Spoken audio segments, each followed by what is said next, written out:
Muy buenas tardes, bienvenidos otra vez a Cultura Teológica, su programa de los jueves, donde estamos dedicando un tiempo a lo que es el estudio bíblico.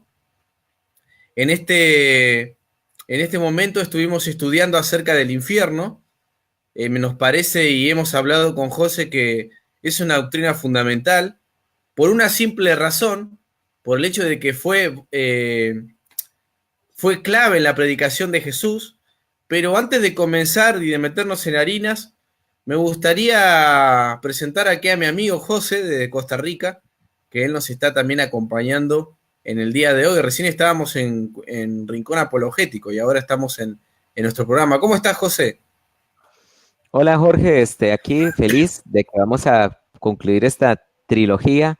Este, Van a pensar que somos influenciados por Star Wars y El Señor de los Anillos, ¿verdad? Porque todo lo vamos en trilogías, parece, pero muy contentos realmente de poder compartir el estudio de hoy. Un saludo fraternal desde Costa Rica. Y quisiera decirles, hermanos, ya que nos están escuchando, que nos ayuden en este momento a compartir. Puedes ponerle ahí al compartir el título que ya Jorge puso, El infierno, tercera parte, hoy va a ser la conclusión.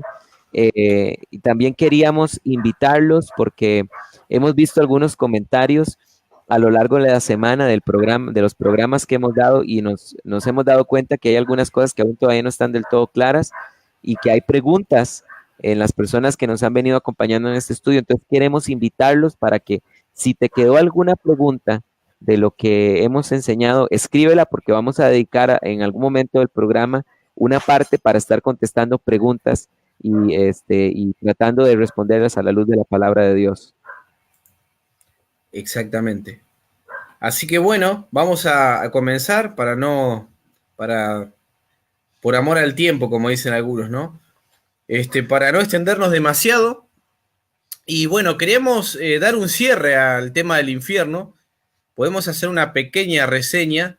Hemos estado estudiando en la Biblia todo lo referente al mundo de los muertos y a aquellos lugares donde no solamente van las personas que mueren sin Cristo, perdón, sino también donde habitan seres espirituales como los demonios y ángeles caídos. Hablamos del Seol en el Antiguo Testamento como un lugar que hace referencia a los muertos, pero también al más allá, al lugar de los muertos. Hablamos del Hades, que es el equivalente griego de Seol, donde también nos habla el Nuevo Testamento como un lugar donde iban los justos y los injustos, y había una barrera en el medio que los separaba, según nos cuenta Lucas capítulo 16. Hablamos del Tártaro, que es el lugar donde están los ángeles caídos que pecaron en Génesis capítulo 16. Hablamos del Gehenna, que era base de la predicación de Jesús, como referencia al lago de fuego, y que Jesús lo utilizaba como metáfora de acuerdo al basural que había en Jerusalén, que tenía que ver con el lugar donde se sacrificaban los hijos a Moloc, en el valle de Hinnom. Y también hablamos del abismo, como que es un lugar donde hay demonios de alta jerarquía preparados para el día del juicio en el Apocalipsis. Y hoy nos íbamos a centrar básicamente en lo que son los castigos del infierno. ¿Qué podemos entrever? ¿Qué podemos vislumbrar de los versículos que encontramos en la Biblia y que podemos decir con cierta seguridad y certeza de lo que va a ser ese lugar? No sé si quisiera agregar algo a esto, José. Sí, bueno, hemos venido, como decías vos, describiendo el lago de fuego y el infierno, que es lo mismo, el Hades, el Tártaro, el abismo, pero quisiera decir algo porque ahí dijiste te hiciste una referencia de la historia de Lázaro y el rico, que nos enseña del Hades. Eso es importante que los hermanos lo recuerden, nos enseña del Hades, no del infierno. Del Hades, sí, sí. Exacto. Dijiste barrera, ¿verdad? Es interesante. Yo también hace poco me di cuenta de esto y fue conversando con un hermano de la iglesia, porque yo siempre he leído y tengo la idea del texto, una gran cima está en medio de nosotros Ajá. dos, ¿verdad? Eso es lo que dice la Biblia, sí. Sí, lo que pasa es que el versículo 16, el capítulo 16, 26, que es donde está hablando específicamente de eso, dice, además de todo esto, entre nosotros y vosotros ha sido puesta una gran cima, pero con S, no con C. Y la Ah, palabra sima con S significa fosa. Era un gran abismo lo que separaba el Hades del seno de Abraham o del paraíso.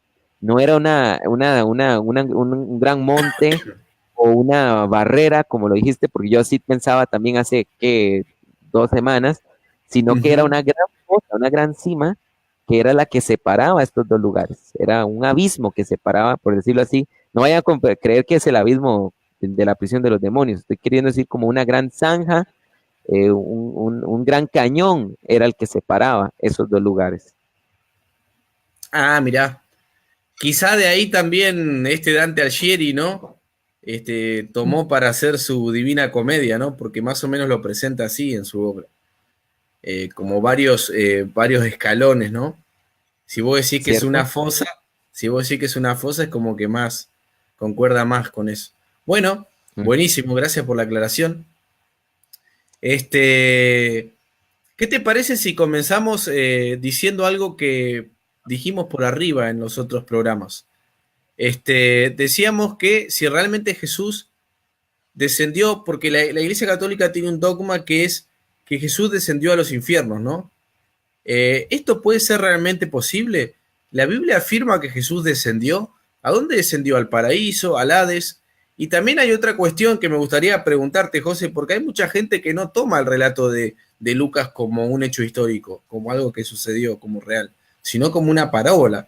¿Tendría respuesta a eso? ¿Una respuesta para dar? Sí, claro. Pero ¿quieres que hablemos de eso ya inmediatamente? ¿Te Primero lo gustaría? de Jesús, primero lo de Jesús. Ok. Este, bueno, yo creo que la Biblia es muy clara cuando Jesús en los evangelios dice, este, bueno, ahora sí tenemos que recordar algo. Entonces, lo que un hermano aquí está diciendo es incorrecto ver el Hades como el conjunto del lugar de tormento y el seno de Abraham. Lo que dije fue que es incorrecto querer enseñar cómo es el infierno usando la historia de Lázaro y el rico, porque Lázaro y el rico nos habla del Hades. Cuando leemos Lucas 16, la Biblia nos está revelando que el Hades, que era el lugar, que es el lugar de tormento actual de las almas que se han condenado desde Caín hasta nuestros días, estaba a la par del paraíso o el seno de Abraham, se le llama así en Lucas capítulo 16. Ahora, Cristo en los evangelios, a uno de los que estaba al lado de él, que dice la Biblia, que se arrepintió, Cristo en persona le dijo, de cierto os digo, que hoy estarás conmigo en el paraíso. Entonces, quiere decir que con esta declaración, podemos tener total certeza, este, de que Cristo visitó el paraíso. Es decir, Él estuvo en el lugar de los muertos justos, basándonos en esta declaración de Jesús. Pero el otro pasaje que ha sido muy proclamado, y vos decías un credo católico que dice que Cristo descendió a los infiernos. Y es interesante, Jorge, era que un día de estos estaba hablando con unos ministros de alabanza de la iglesia y uno me dijo eso también, es que Cristo descendió a los infiernos.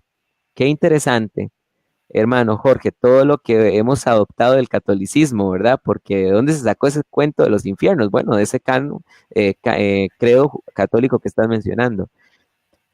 Aclarar que no existen los infiernos, existe el infierno. Lo que existen son varias mazmorras de maldad, como hemos venido hablando anteriormente en programas anteriores, el abismo, el Hades, el infierno, el tártaro, son diferentes prisiones de maldad, pero infiernos es solo uno, no hay Ujú. muchos infiernos. Entonces Cristo no descendió a los infiernos en plural. Yo en lo personal, Jorge, me gustaría escuchar tu posición teológica. Mi posición es que Cristo descendió al tártaro, cuando la Biblia se está refiriendo en Apocalipsis, 1 Pedro 3, del 18 en adelante, leo, dice, porque también Cristo padeció una vez por los pecados, el justo por los injustos para llevaros a Dios, muerto en la carne, pero vivificado en el Espíritu, en el cual también fue y proclamó a los espíritus encarcelados, que en un tiempo desobedecieron cuando la paciencia de Dios aguardaba ansiosamente en días de Noé, siendo preparada el arca en la cual unos pocos, esto es 8 personas, fueron salvadas a través del agua. ¿Por qué yo parto, Jorge, que es el Tártaro y no el Hades? Por una simple razón. Se dice que Cristo descendió a donde estaban los espíritus que desobedecieron en el tiempo de Noé. Y si hubiera querido referir al Hades, esta no es una correcta referencia. ¿Por qué? Porque no solo los espíritus que desobedecieron en el tiempo de Noé están en el Hades.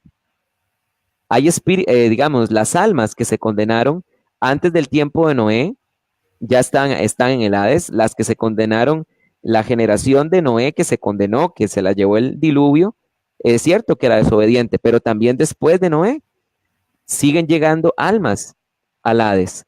Entonces, la Biblia hubiera utilizado otra expresión, hubiera dicho a las almas obedientes o hubiera utilizado otra expresión, pero aquí precisamente se nos está hablando de espíritus que desobedecieron en un momento en específico. ¿Cuándo fue ese momento específico? El tiempo de Noé.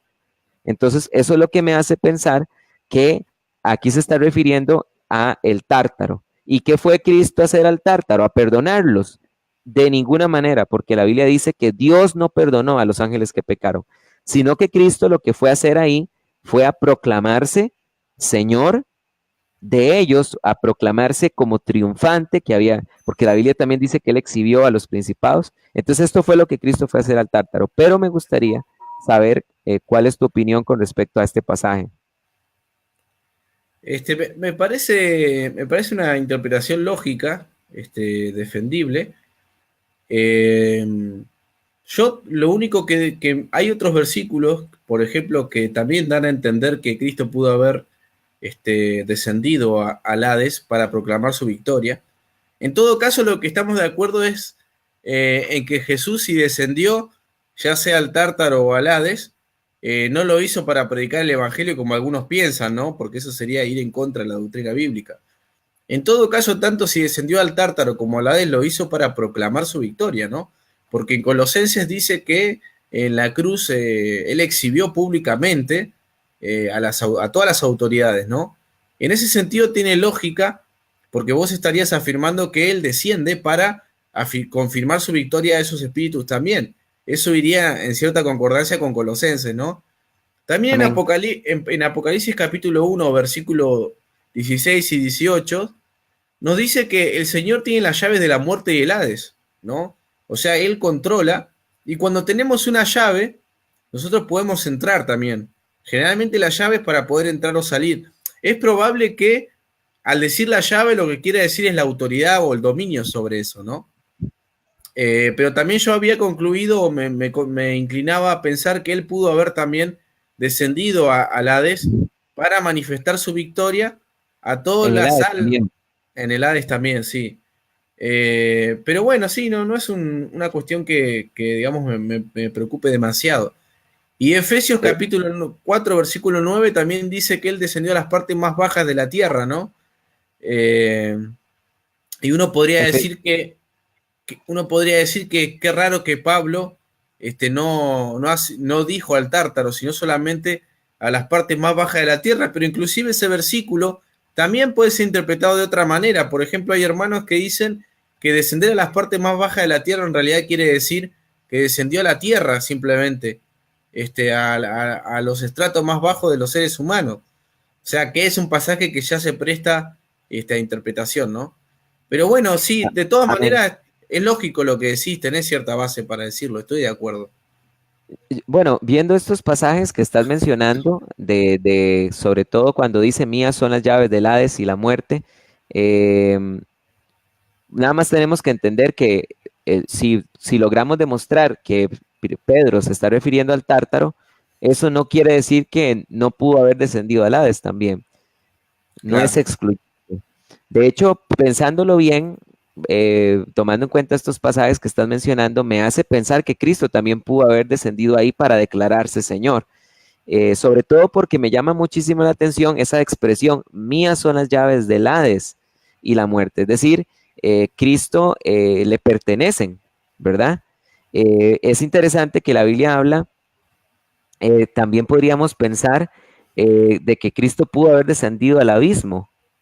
porque mira qué interesante lo que dice Apocalipsis 9:1. El quinto ángel tocó la trompeta y vio una estrella que caía del cielo a la tierra, se está refiriendo a un ángel caído, no Sí, hay duda alguna.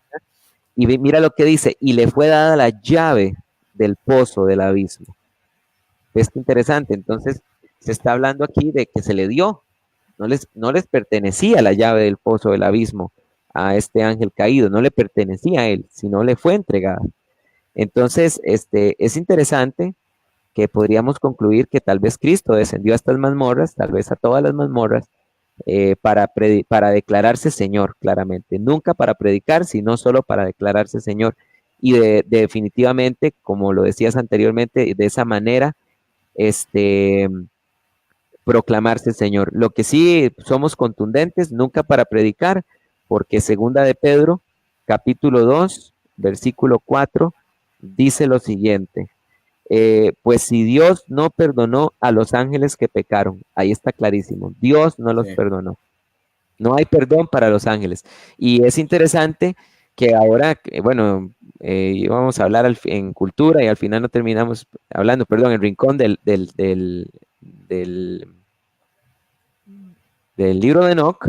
Lo interesante es que el libro de Enoch habla de que los ángeles se arrepienten y que quieren pedir perdón y que están pidiendo perdón. Nada de esto es bíblico. Los ángeles no serán, los ángeles que pecaron no serán perdonados, ni tampoco en ellos hay arrepentimiento alguno. Claro, exactamente. Bueno, muy bien. Me gustaría que ya o sea, para ir finalizando este tema del infierno, para no ser tan redundante en cosas que ya hemos visto, me gustaría que indaguemos un poquito en cuáles son esos posibles castigos del infierno y que luego hagamos algunas preguntas. Vamos a saludar a algunos hermanos que nos han escrito antes de pasar a esto. Elizabeth Jiménez dice porque le arrebató la autoridad que tenía sobre los otros. Se debe estar refiriendo a el tema de los demonios, ¿no? Danilo Chaverri Barrantes, igual de Rincón a Cultura. Bueno, le agradecemos por haber pasado interesados por escucharnos. Jeimer Olivares nos saluda. Daniel Roca dice de Rincón me vine a Cultura. Lo saludamos, le damos un fraternal abrazo. Marvín Villagrán, saludo a mis hermanos.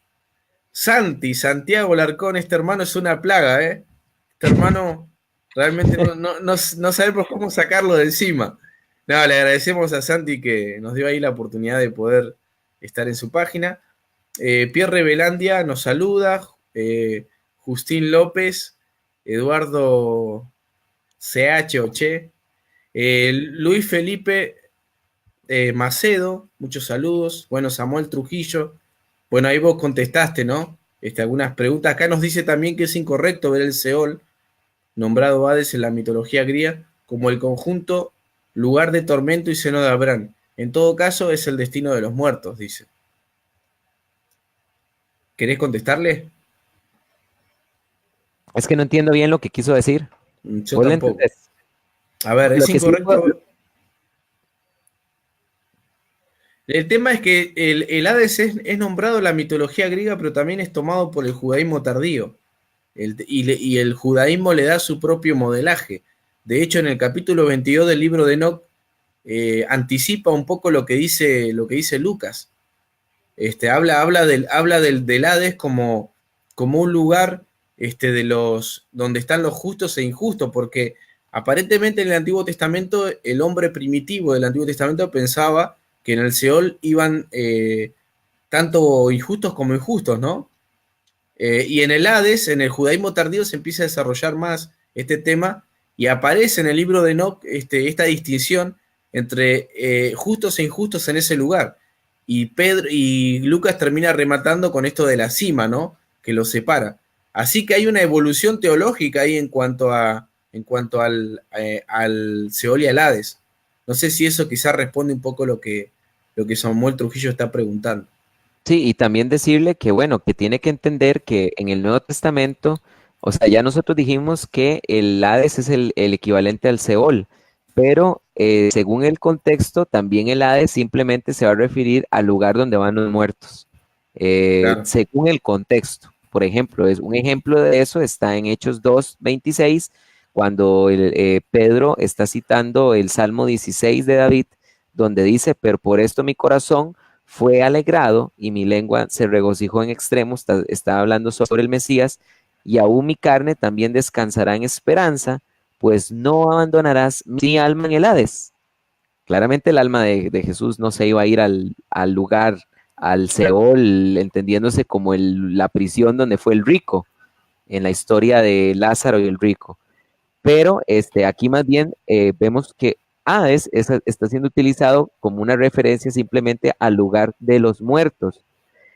Jorge, ahora dijiste algo que creo que se nos puede contestar, que me parece que es muy importante que contestemos, y es que mencionaste de que algunos especulan que en la historia de Lázaro y el rico es una parábola y Sí. que no lo es realmente.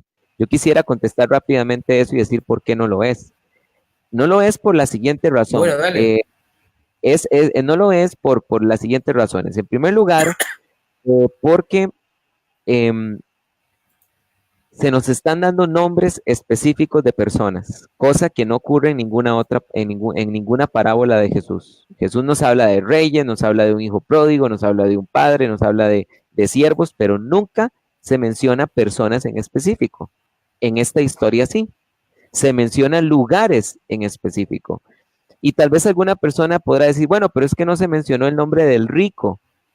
Entonces eso indica que era una parábola. No, no, para nada, sino que eso está en función de lo que la Biblia dice en el Salmo 9 o 18, donde dice, porque no para siempre será olvidado el pobre, ni la esperanza de los afligidos perecerá para siempre. Entonces, a Lázaro se le recuerda porque la Biblia dice que no será olvidado el pobre delante de Dios. Pero en el mismo Salmo se dice lo siguiente acerca del pecador. Hiciste perecer al malvado, has borrado su nombre para siempre. Entonces, esa es la razón espiritual por la cual no se menciona el nombre del rico, porque era un malvado y la Biblia dice que Dios borrará el nombre del malvado para siempre. Entonces, Perfecto. esas son las razones, porque se menciona lugares específicos, porque se menciona en momentos específicos, lugares específicos y también porque no hay una explicación después de la parábola. Si fuera una parábola, ¿cuál es la explicación? ¿Verdad? Como vemos la parábola de las semillas, se nos explica que significaba esto. O la parábola de la cizaña y el trigo, esto significa. No, no se da una explicación porque no era una parábola. Está bien. Bueno, muy bien. Gracias por la aclaración. Bueno, ya que estamos con el rico y Lázaro, para introducirnos al tema de los castigos, me gustaría aclarar bueno, nosotros hicimos la distinción entre el Tártaro y el abismo porque eh, entendemos que son dos lugares diferentes. Había una persona que nos preguntó que no había quedado claro eso, ¿no? Entonces, el Tártaro es el lugar donde van aquellos ángeles que no guardaron su dignidad, que nos dice el capítulo 6 de Génesis, ¿no? Y el abismo es un lugar, es otra cárcel, es una mazmorra, donde están otros demonios preparados para el día del juicio. Entre ellos está el líder de ese lugar, que Apocalipsis nos dice que es Apolión y Abadón, que significa destructor, que es el que tiene la llave de ese lugar, ¿no? Entonces, por Correcto. eso distinguimos que son dos lugares distintos. Y Hades es el equivalente griego de Seol para nosotros, según acá José nos viene aclarando. Y ahora vamos a introducirnos a los castigos del infierno. Y si bien nosotros dijimos que el infierno está vacío todavía, porque el Hades, el Seol, el Tártaro y el Abismo son lugares provisionales, son lugares que en algún momento se van a terminar Es y como una van a prisión ser preventiva. exactamente, y van a ser lanzados al lago de fuego, según nos dice Apocalipsis, creo que capítulo 22 o 20. No recuerdo bien ahora, está por ahí ese versículo. Apocalipsis 20. Pero, sí, decime. No, no, es Apocalipsis Ah, 20 el que se está citando. Apocalipsis 20, bien. Pero ahora lo que vamos a hablar es acerca del infierno. ¿Qué podemos entrever?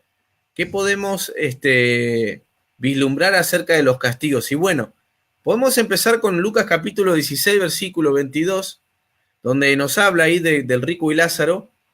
Y una de las cosas que podemos decir que la persona que va a este lugar cuenta con todas sus facultades mentales. Por ejemplo, el rico habla con Abraham y le dice que está atormentado en esa llama. Es decir, él está consciente de que es la misma persona que estaba en la tierra, ¿no? Su memoria sigue intacta porque recuerda a sus familiares. Le pide a Abraham que le prediquen, que envíe a uno de los muertos, ¿no? Para predicarle a los familiares de él. Y Abraham le dice que no, que en realidad tienen a sus profetas, que escuchen a sus profetas.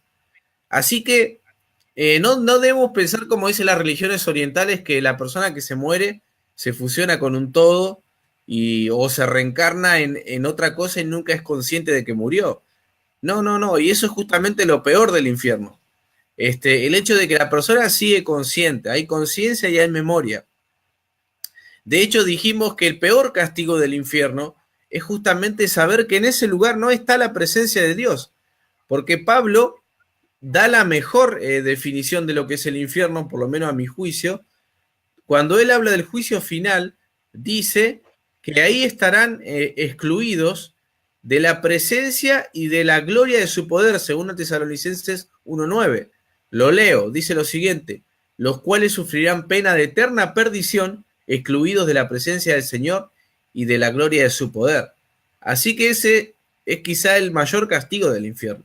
Entonces, número 1, primer castigo, la persona está consciente. Número 2, otro castigo. Aparentemente la Biblia nos habla de un castigo que tiene que ver con la falta de paz y con el agobio constante. En ese lugar no va a haber descanso. No es como algunos dicen que, bueno, me voy al infierno para pasarla bien, para estar con mis amigos. No. En ese lugar va a haber tormento, en ese lugar va a haber un gran agobio. Apocalipsis capítulo 14, versículo 11. Lo leo, nos dice lo siguiente: y el humo de su tormento sube por los siglos de los siglos, y no tienen reposo de día ni de noche los que adoran a la bestia y a su imagen, ni nadie que reciba la marca de su nombre. ¿Verdad? Amén. Es decir, la persona... Sí, decime, José. No, amén. Te escucho. Entonces, vemos ahí un castigo que tiene que ver con la falta de reposo y agobio constante que va a sufrir la persona en ese lugar, que es el destino final, que es el lago de fuego. Sí. No, que quisiera añadir que esto que estás diciendo es muy importante. Dios quiere que temamos del infierno. Dios quiere que el ser humano le tema al infierno. Es lo que dice la Biblia. Cuando dice temed, bueno, Dios quiere que le temamos a Él, porque Él puede arrojar las almas al infierno. Es bíblico esto. Cuando Cristo dijo, temed, no teman a los que pueden destruir el cuerpo, sino teman al que puede arrojar el alma al infierno y destruirla.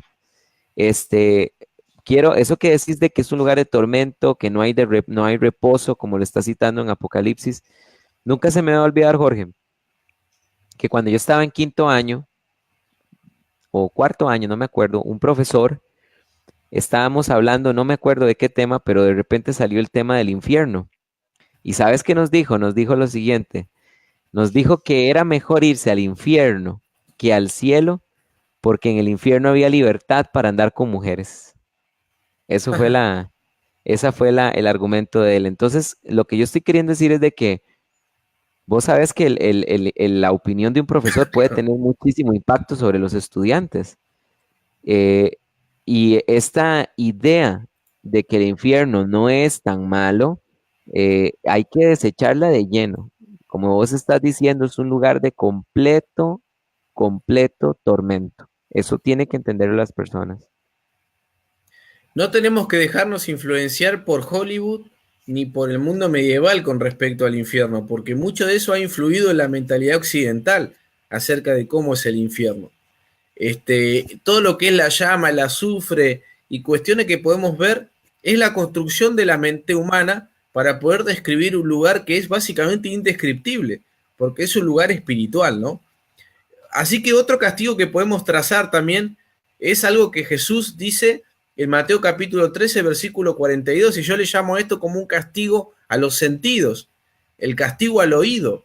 ¿Por qué? Porque el versículo 42, si soy consciente de que esto es una metáfora que Jesús utiliza para demostrar que en ese lugar, digamos, va a ser una agonía constante, ¿no? Pero él dice, y los echarán en el horno de fuego, y allí será el lloro y el crujir de dientes. La persona que esté en ese lugar va a estar siendo constantemente atormentada en sus sentidos, aunque esté espiritualmente, porque no va a ser un lugar donde va a poder haber, donde puede haber silencio, donde va a poder haber descanso, sino que va a haber constantemente gritos, piedad, misericordia. Esa persona nunca va a ser escuchada, lloro, crujir de dientes, como dice el Señor, de miles y millones de personas, porque como dice Isaías, capítulo 14, nos dice que el Seol abre su garganta y diariamente abre su garganta, porque en cada minuto muere mucha gente que se va al Seol, porque te acordás que Jesús también dice que ancho es el camino que lleva a la perdición, más angosto es el camino de los que aceptan la vida, ¿no? Así Amén. que esto de los castigos del infierno, la falta de reposo, el tema de los castigos a los sentidos, el tema de la conciencia de la persona, le podemos agregar el gusano que nunca muere que dice Jesús, ¿no? Que si bien hace referencia a este basural porque tiraban cuerpos y se descomponían y emergían los gusanos, y Jesús tomando esto en mente habla acerca del Gehenna como ese lugar que es el lago de fuego, y este gusano que nunca muere, este agente infernal, por así decirlo, parecería ser, y esto es una conjetura mía porque no lo dice Jesús, parecería ser la propia conciencia de la persona, ¿no? Que a sabiendas de reconocer que podría estar en otro lugar, de que podría haber aceptado a Cristo, de que podría no haber rechazado su gracia, tiene que estar ahí eternamente, ¿no? Y esa conciencia va a ser como un gusano que nunca muere, va a ser algo que siempre lo va a estar perturbando por toda la eternidad. Claro, y sobre todo porque hay que recordar que las almas antes de irse al Hades, porque las almas humanas en dos momentos van a ir al Hades. La primera, ya lo habíamos mencionado, es cuando Cristo juzga a las naciones, Mateo 25, y después al final del juicio del gran trono blanco, Apocalipsis capítulo 20. En ambas ocasiones, las personas antes de irse, antes de que se vayan al infierno, las personas van a ver a Jesús cara a cara. Le van a ver a Él y van a saber que van a irse a la eternidad sin Él. Entonces, imagínate que la Biblia dice en Isaías y en los Salmos, dice que Él es el más bello de todos los hombres. La gracia se derramó en sus labios. Imagínate lo que es ver a Jesús, ver su majestuosidad y saber que la última vez que lo verás y que nunca más vas a volver a tener parte con Él, precisamente por haber amado la maldad. Entonces, claro, yo concordaría contigo en la interpretación de que el gusano es una referencia, primero es una referencia también del Valle de Hinón, que habíamos mencionado la vez pasada en Isaías 66, pero también yo pienso que es una referencia a la conciencia de la persona que nunca le dejará en paz. Exactamente. Así que bueno, hermano, queremos hacer un llamado a una toma de conciencia. Es necesario hablar del infierno. Es interesante que, perdón, que podamos hablar primeramente del amor de Dios, porque Amén. Dios no creó el infierno para los seres humanos.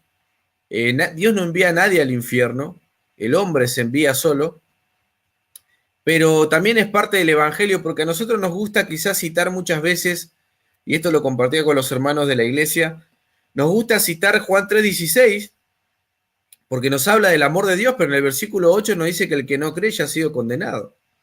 Entonces, efectivamente, el infierno es parte del Evangelio también. Y entonces no podemos pasarlo por alto. No es un mensaje popular, no es un mensaje que le guste predicar a los supuestos predicadores ungidos porque la gente no soporta este tipo de mensajes, pero dice Pablo que él no rehusó darlos todo el consejo de Dios y nosotros debemos predicar toda la palabra de Dios.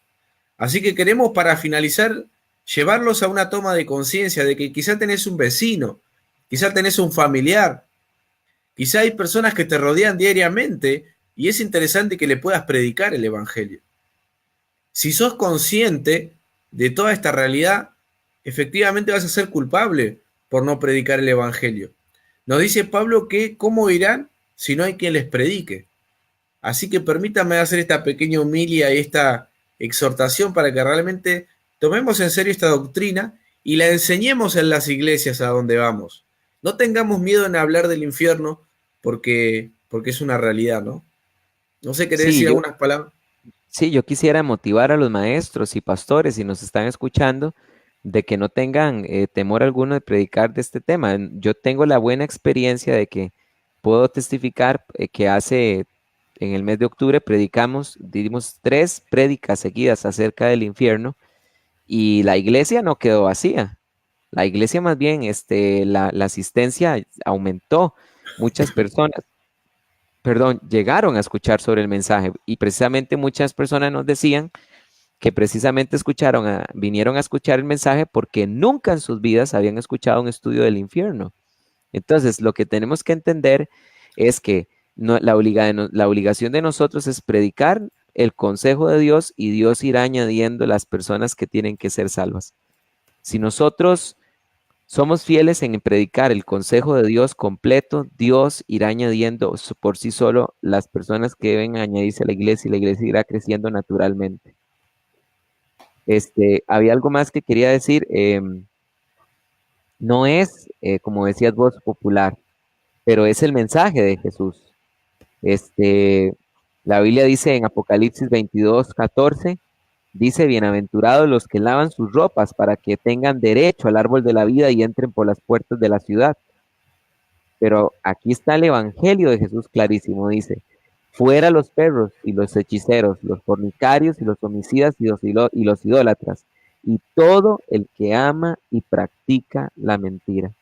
Ese es el evangelio de Dios. O sea, una persona que es hechicera, que, que, que la gente no se engaña a sí misma. Exactamente. Así que bueno, hermanos, les agradecemos por haber compartido con nosotros este breve mensaje que creo que se extendió bastante igual. Estamos pensando con José de empezar a tratar unas nuevas temáticas porque hemos estado hablando mucho de cuestiones espirituales muy relevantes, pero ya venimos hablando mucho sobre eso, ¿no? Hemos hablado del acontecimiento de Génesis 6, de los demonios, de la naturaleza espiritual del hombre, ahora del infierno, y quizá ahora vamos a cortar esa temática y vamos a tratar acerca de los escritos del Nuevo Testamento. Por ejemplo, vamos a estudiar cartas breves.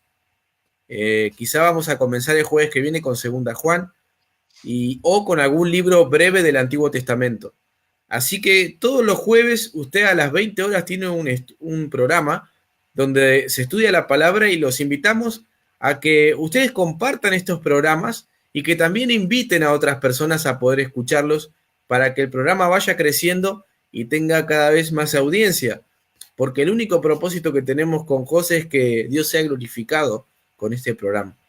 Así Amén. que le agradecemos y si quieren alguna temática en particular que quizá no se nos ocurrió a nosotros, nos escriban y nos propongan temas a tratar que gustosamente con José vamos a considerarlos para algún programa. Así Nada que, más, Jorge, perdón que te sí, interrumpa así. Hay un hermano que escribió, Luis Felipe Arguedas Macedo, dijo, porque los resucitados lo harán en cuerpos renovados, los que vayan al infierno no lo harán en cuerpo también. Eh, lo que quisiera agregar aquí es que solo las personas que se salven recibirán el cuerpo glorificado. Las personas en el Hades, ahorita lo que está ahí es su alma y será arrojado su alma al lago de fuego, pero nunca van a recibir un cuerpo glorificado. Esta es una promesa que solo es dada a nosotros para el creyente, para el justo, para aquel y aquella que son hijos de Dios. excelente. Hay un hermano, creo que nos propone la Trinidad y le contamos que ya hablamos de la Trinidad. Hicimos 3 programas sobre la Trinidad. Así que lo busque en la página que ahí va a encontrar información acerca de la Trinidad. Bueno, tenemos que cortar acá. Y en todo caso, la persona que preguntó sobre la resurrección, seguimos en privado con él. En todo caso, si no le convenció la respuesta. Y bueno, nos vemos el jueves que viene, hermano. Que Dios los bendiga. Será hasta luego. Muchas gracias.